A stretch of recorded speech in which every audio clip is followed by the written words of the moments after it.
अगर हम धरती के अरबों सालों के इतिहास को सिर्फ एक दिन में गिने तो सोचिए जीवन कब शुरू हुआ होगा। डायनासोर कितने घंटे या मिनट तक टिके होंगे और इंसान कितने समय से है, सेकंडों से भी कम या सिर्फ एक पल। अभी आप देखेंगे धरती का पूरा इतिहास सिर्फ 15 मिनटों में। चैनल को लाइक और सब्सक्राइब करना मत भूलना ताकि आपको ऐसे और मजेदार फैक्ट्स मिलते रहें। आज से लगभग 4.6 अरब साल पहले हमारे ब्रह्मांड में कोई भी ग्रह, कोई भी सूरज, कोई भी इंसान मौजूद नहीं था। सिर्फ एक विशाल गैस और धूल का बादल फैला हुआ था। ये बादल इतना बड़ा और भारी था कि इसे आंखों से देखना भी नामुमकिन था। फिर एक दिन बादलों के करीब सूरज जैसे बड़े तारे का विस्फोट हुआ। ये विस्फोट इतना शक्तिशाली था कि उसने इस बादल को हिला दिया। बादल के छोटे छोटे कण आपस में टकराने लगे। धीरे धीरे ये छोटे कण एक आपस में टकराकर बड़े पत्थर बनने लगे और फिर वो पत्थर मिलकर विशाल पिंडों में बदल गए। इसी बीच इस बादलों के बीचों बीच एक गोलाकार पिंड बनने लगा जो जलता हुआ था। ये वो सूरज था जो आगे चलकर हमारे पूरे सौरमंडल की रोशनी और गर्मी का स्रोत बना। तभी ग्रेविटी का निर्माण हुआ। इसी कारण सूरज के चारों ओर घूमती धूल और पत्थर सूरज की परिक्रमा करने लगे। धूल और पत्थर धीरे धीरे एक दूसरे के साथ जुड़ते गए। ये छोटे छोटे टुकड़े आपस में मिलकर ग्रह बनने लगे। उनमें से एक था हमारा पृथ्वी। कुछ समय बाद एक और ग्रह पृथ्वी के पास आने लगे जिसे हम थिया के नाम से जानते हैं। ये ग्रह पृथ्वी के आकार का लगभग आधा था।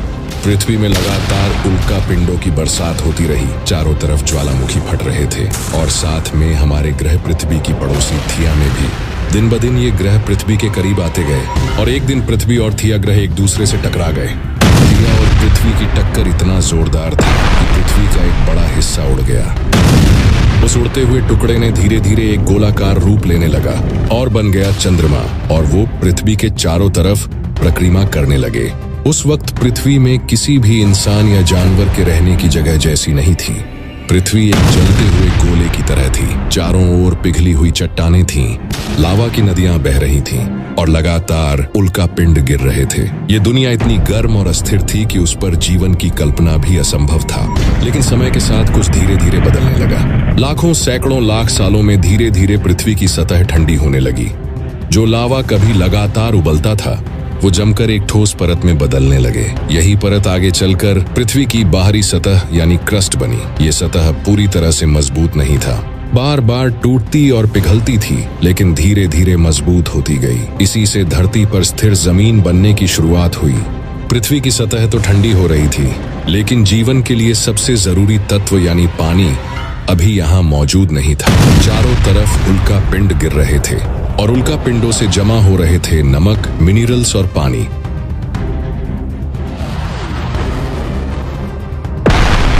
ये पानी धीरे धीरे धरती पर फैलता गया। दूसरी ओर पृथ्वी के भीतर से ज्वालामुखी लगातार फट रहे थे। इन विस्फोटों से जो गैसें बाहर निकलती उनमें भाप और पानी की भाप भी शामिल थी। इसी तरह पानी न केवल आसमान से आया बल्कि खुद धरती की गहराइयों से भी बाहर निकल रहा था। जैसे जैसे वातावरण में नमी बढ़ती रही, आसमान में बादल बनने लगे और फिर एक दिन पहली बारिश हुई। ये कोई साधारण बारिश नहीं थी बल्कि लगातार हजारों साल तक बरसती रही। धरती की दरारों, गड्ढों और निचले हिस्सों में ये पानी भरने लगा। धीरे धीरे यही पानी जमा होकर पृथ्वी के पहले महासागर का रूप लेने लगा। यही वो विशाल जल स्रोत था जिसमें भविष्य का जीवन आकार लेने वाला था। महासागर बनने के बाद उसमें केवल पानी ही नहीं था बल्कि तमाम तरह के रसायन भी घुलने लगे। इन रसायनों में कार्बनिक यौगिक, अमीनो एसिड और न्यूक्लियोटाइड्स शामिल थे। यही वे छोटे छोटे सूक्ष्म कण थे जिनसे आगे चलकर जीवन की सबसे पहली नींव रखी जानी थी। उस समय का वातावरण आज की तुलना में बिल्कुल अलग था। हवा में ऑक्सीजन नाम की कोई चीज मौजूद ही नहीं थी। इसके बजाय कार्बन डाइऑक्साइड, मीथेन और अमोनिया जैसी गैसें भरी हुई थी। सतह अभी भी गर्म थी, लेकिन इतना जरूर था कि पानी तरल रूप में रह सके। यही तरल पानी जीवन के जन्म के लिए सबसे बड़ा आधार बना। धरती पर विशाल महासागर बन चुके थे, लेकिन ये सिर्फ पानी से भरे हुए गड्ढे नहीं थे। इन महासागरों में तरह तरह के रसायन घुल चुके थे। कार्बन, अमीनो एसिड और वे सभी छोटे छोटे तत्व जिनसे जीवन की शुरुआत हो सकती थी। वातावरण में उस समय बिजली की चमक और ज्वालामुखियों का धुआं लगातार फैल रहा था। जब बिजली की चमक महासागर में मौजूद इन रसायनों से टकराई तब जीवन की पहली चिंगारी जगी। यही वो पल था जब निर्जीव रसायनों से पहला जीवित मॉलिक्यूल बना। ये कोई बड़ा जीव नहीं था, बल्कि बेहद सूक्ष्म और साधारण सा जीवाणु था। यही छोटे छोटे जीव हमारी धरती पर जीवन की पहली निशानी था। शुरुआत में ये माइक्रोब्स बेहद साधारण थे, लेकिन इनकी खासियत ये थी कि ये खुद को कॉपी कर सकते थे, यानी अपनी ही तरह नए जीव बना सकते थे। धीरे धीरे ये फैलने लगे और पूरे महासागर में जीवन की एक पतली सी परत बिछने लगी। लेकिन सबसे बड़ा बदलाव तब आया जब इन सूक्ष्म जीवों ने धूप का इस्तेमाल करना सीख लिया। कुछ माइक्रोब्स ने सूरज की रोशनी से ऊर्जा बनानी शुरू की। यही प्रक्रिया आज हम फोटोसिंथेसिस कहते हैं।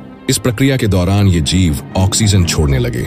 उस समय धरती के वातावरण में ऑक्सीजन बिल्कुल नहीं था, लेकिन इन छोटे छोटे जीवाणुओं ने धीरे धीरे महासागर और वायुमंडल को ऑक्सीजन से भरना शुरू किया। बदलाव बहुत धीमा था, लाखों सालों तक चलता रहा, लेकिन परिणाम चौंकाने वाले थे। धीरे धीरे धरती का वातावरण पूरी तरह बदल गया। जहरीली गैसों से भरा आसमान अब ऑक्सीजन से भरने लगा, और यही ऑक्सीजन आगे चलकर जटिल जीवन के लिए सबसे बड़ा आधार बनी। अरबों साल बीत गए। इन साधारण माइक्रोब से नए नए रूप बना। महासागरों में अब केवल सूक्ष्म जीव ही नहीं थे, बल्कि जटिल जीव विकसित होने लगे। छोटे छोटे बहुकोशीय जीव, शुरुआती मछलियां और समुद्री प्रजातियां प्रकट हुई। पानी के अंदर जीवन की प्रजातियां बढ़ती चली गईं, यानी जो शुरुआत एक बिजली की चमक और कुछ रसायनों की टकराहट से हुई थी, वो अब एक पूरे जीवमंडल में बदल रही थी। जीवन का बीज बोया जा चुका था, और अब ये बीज फैलकर पूरी धरती को हरा भरा करने वाला था। पृथ्वी पर अरबों साल तक जीवन सिर्फ महासागर तक ही सीमित रहा। सूक्ष्म जीवों से शुरू होकर धीरे धीरे बड़े और जटिल समुद्री जीव विकसित हुए। इन समुद्रों में छोटे छोटे शैवाल, स्पंज जैसे नरम जीव और फिर मछलियों जैसी प्रजातियां पैदा हुईं। ये सब जीवन पानी के अंदर ही पनप रहा था, क्योंकि जमीन पर उस समय तक वातावरण बिल्कुल अलग था, कठोर, गर्म और जीवों के लिए सुरक्षित नहीं था। लेकिन जैसे जैसे महासागरों में जीवन का विस्तार हुआ, वैसे वैसे कुछ प्रजातियों ने अपने लिए नए रास्ते तलाशने शुरू किए। पहले छोटे जीव पानी के किनारों पर आकर रुकने लगे। उनका शरीर धीरे धीरे इस तरह ढलने लगा कि वे थोड़ी देर के लिए जमीन पर टिक सकें। ये प्रक्रिया लाखों सालों तक चली। फिर समय आया जब कुछ मछलियों जैसे जीवों ने अपने पंखों को मजबूत पैरों जैसा बनाना शुरू किया। यही बदलाव उन्हें जमीन पर आने में मददगार बना।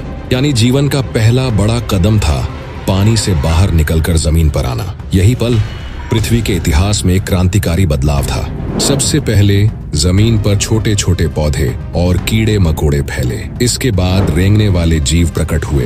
अब पृथ्वी की सतह धीरे धीरे हरी भरी और जीवंत होने लगी। समय बीतता गया और यही रेंगने वाले जीव आगे चलकर विशाल और ताकतवर प्रजातियों में बदल गए। इनमें से सबसे प्रसिद्ध थे डायनासोर। करोड़ों सालों तक डायनासोर ने धरती पर राज किया। वे जमीन पर, पानी में और यहाँ तक कि हवा में भी मौजूद था। धरती सचमुच उनकी दुनिया बन चुका था। डायनासोर अपने आकार और ताकत में बहुत ही शक्तिशाली थे। कुछ डायनासोर तो इतने बड़े होते थे कि उनका आकार देखकर कोई भी दंग रह जाता। कुछ डायनासोर पेड़ पौधे खाते थे तो वही कुछ शिकार करते थे। पूरा पृथ्वी में चारों ओर राज करते थे। वही स्तनधारी जीव जो इंसान का पूर्वज था, वो बड़े सिकरियों से डर के जमीन के नीचे बिलों में छुप के रहते थे। जैसे जैसे समय बीतता गया, पृथ्वी पर और भी बदलाव आने लगे। पौधे और पेड़ लगातार बढ़ते गए और जीवन के और भी रूप, जैसे स्तनधारी जीव, धीरे धीरे विकास करने लगे। डायनासोरों का साम्राज्य लगभग 165 मिलियन सालों तक पृथ्वी पर चलता रहा। लेकिन प्रकृति का नियम है कि कोई भी प्रजाति हमेशा के लिए जीवित नहीं रह सकता। जब पृथ्वी पर जीवन के सबसे बड़े और सबसे ताकतवर जीवों का राज्य था, तब अचानक कुछ ऐसा हुआ जिसने सब कुछ बदल दिया। करीब 66 मिलियन साल पहले एक विशाल उल्कापिंड पृथ्वी की ओर बढ़ रहा था। ये उल्कापिंड इतना बड़ा था कि उसका आकार आज के लगभग 10 किलोमीटर तक था। उल्कापिंड के पृथ्वी से टकराने के पहले ये पूरे अंतरिक्ष से होते हुए पृथ्वी की ओर बढ़ रहा था। वैज्ञानिकों के मुताबिक उल्कापिंड उस समय के वातावरण और पृथ्वी के पर्यावरण पर गहरा असर डालने वाला था। जैसे ही ये उल्कापिंड पृथ्वी से टकराया, एक बेहद शक्तिशाली विस्फोट हुआ। इस विस्फोट के कारण इतनी ज्यादा ऊर्जा उत्पन्न हुई कि ये विस्फोट लगभग पूरी पृथ्वी तक महसूस हुआ। टकराने के साथ ही एक भयंकर आग का तूफान फैल गया और उसका तापमान इतना ज्यादा था कि आसपास के इलाके पूरी तरह जलकर राख हो गए। इस घटना से पृथ्वी के बड़े हिस्से में आग और धुआं फैल गया। समुद्रों में भयंकर सुनामी आने लगा। जंगल जलकर नष्ट होने लगे। सूरज की रोशनी तक जमीन में नहीं पहुंच रहा था। इस अंधेरे और धुएं के कारण पृथ्वी की सतह का तापमान गिरने लगा। दिन रात के अंतर को महसूस करने की स्थिति खत्म हो गई और इसके साथ ही आसमान में काले बादल फैल गए जो कई महीनों तक चलते रहे। सूर्य की रोशनी पृथ्वी तक नहीं पहुंच सकी और तापमान में गिरावट होने लगा। इस अंधेरे और सर्दी में डायनासोर जो विशाल आकार के थे, उन्हें अपनी खाने पीने की आदतें बदलने में मुश्किल होने लगी। लेकिन सबसे बड़ी चुनौती ये थी कि पूरे पर्यावरण में भारी बदलाव आया और ये बदलाव डायनासोर के लिए दर्दनाक साबित हुई। उल्कापिंड के टकराने से मचने वाली भयंकर तबाही ने पृथ्वी के वातावरण में असंतुलन पैदा किया। वातावरण में धूल और राख की इतनी बड़ी मात्रा घुल गई कि ये सूर्य की रोशनी को पूरी तरह से रोक देती थी। तापमान में गिरावट के कारण पूरी पृथ्वी पर एक भयंकर ठंड आ गई और ये परिवर्तन डायनासोरों के लिए जानलेवा साबित हुआ है। धीरे धीरे पूरी प्रजाति विलुप्त हो गई। ये घटना डायनासोरों के अंत का कारण बना, लेकिन ये पृथ्वी पर जीवन के लिए एक नया शुरुआत था। इस विनाशकारी घटना के बाद जो स्तनधारी जीव थे वो जमीन के नीचे बच गए और कुछ नए जीवों ने जीवन की शुरुआत की। इस बदलाव से स्तनधारी जीव को आगे बढ़कर अपना दबदबा बनाने का मौका मिला। डायनासोर के खत्म होने के बाद धरती पर छोटे छोटे स्तनधारियों ने अपनी जगह बनानी शुरू की। ये प्राणी शुरू में चूहे जैसे छोटे जीव थे जो रात में सक्रिय रहते थे और पेड़ों की छाया में छुपकर जीते थे। लेकिन समय के साथ इनकी किस्में बदलती रहीं। कुछ ने जंगलों में रहना सीखा, कुछ पेड़ों पर चढ़ने लगे और कुछ ने खुले मैदानों में अपना जीवन ढाल लिया। इन्हीं स्तनधारियों से आगे चलकर प्राइमेट्स नाम का समूह निकला, यानी बंदर और उनसे जुड़े जीव। प्राइमेट्स में खासियत थी उनकी पकड़ने की शक्ति, पेड़ों पर रहना और अपने बच्चों की देखभाल करना। यही गुण आगे इंसानों में भी आए।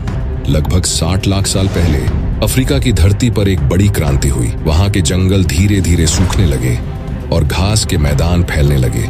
इस बदलते माहौल ने कुछ प्राइमेट्स को मजबूर किया कि वे पेड़ों से नीचे उतरकर जमीन पर चलना सीखें। यही वे जीव थे जिन्हें हम आज आदि मानव कहते हैं। इनके शरीर में भी बदलाव आने लगे। हाथ पेड़ों की शाखाओं से लटकने के बजाय औजार पकड़ने लायक बन गए और पैरों ने सीधा खड़ा होकर चलना सीख लिया। यही इंसानों की सबसे बड़ी पहचान बनी, 2 पैरों पर सीधा चलना। समय के साथ उनके दिमाग का आकार भी बढ़ने लगा। शुरू में उनका मस्तिष्क छोटा था, लेकिन जैसे जैसे उन्होंने शिकार करना, औजार बनाना और समूह में रहना सीखा, उनका दिमाग विकसित होता गया। यही बढ़ता हुआ दिमाग इंसानों की असली ताकत बना। लगभग 20 लाख साल पहले होमो हैबिलिस नाम की प्रजाति सामने आई। ये पहली प्रजाति थी जिसने पत्थरों को तोड़कर धारदार औजार बनाए। अब वे सिर्फ शिकार ही नहीं करते थे, बल्कि मांस को काटकर खाना और हड्डियों को तोड़कर मज्जा निकालना भी सीख चुके थे। इसके बाद आया होमो इरेक्टस। ये प्रजाति और भी ज्यादा उन्नत थी। उन्होंने आग जलाना सीखा, दूर दूर तक यात्रा की और अफ्रीका से बाहर निकलकर एशिया और यूरोप तक फैल गए। आग की खोज ने उनका जीवन बदल दिया। अब वे ठंड से बच सकते थे, खाना पका सकते थे और अंधेरे से डरने की जरूरत नहीं रही। फिर धीरे धीरे निएंडरथल जैसी प्रजातियां आईं जो बेहद ताकतवर और समझदार थीं। उन्होंने गुफाओं में रहना शुरू किया, कपड़े बनाए और मृतकों को दफनाना तक सीखा। लेकिन अंत में इन सब के बीच सबसे सफल प्रजाति बनी होमो सेपियन, यानी हम आधुनिक इंसान। लगभग 3 लाख साल पहले अफ्रीका में पहली बार आधुनिक इंसान का जन्म हुआ। ये प्रजाति दूसरों से अलग थी क्योंकि इनके पास भाषा थी, कल्पना थी और दूसरों के साथ मिलकर काम करने की ताकत थी। उन्होंने कला बनाई, दीवारों पर चित्र बनाए, नावें बनाई और समुद्र पार करने लगे। धीरे धीरे इंसान पूरे पृथ्वी पर फैल गया। यही यात्रा हमें आज यहाँ तक लेकर आई है, यानी समुद्र में पैदा हुआ एक छोटा सा माइक्रोब अरबों सालों के बदलाव और संघर्ष के बाद आधुनिक इंसान में बदल गया।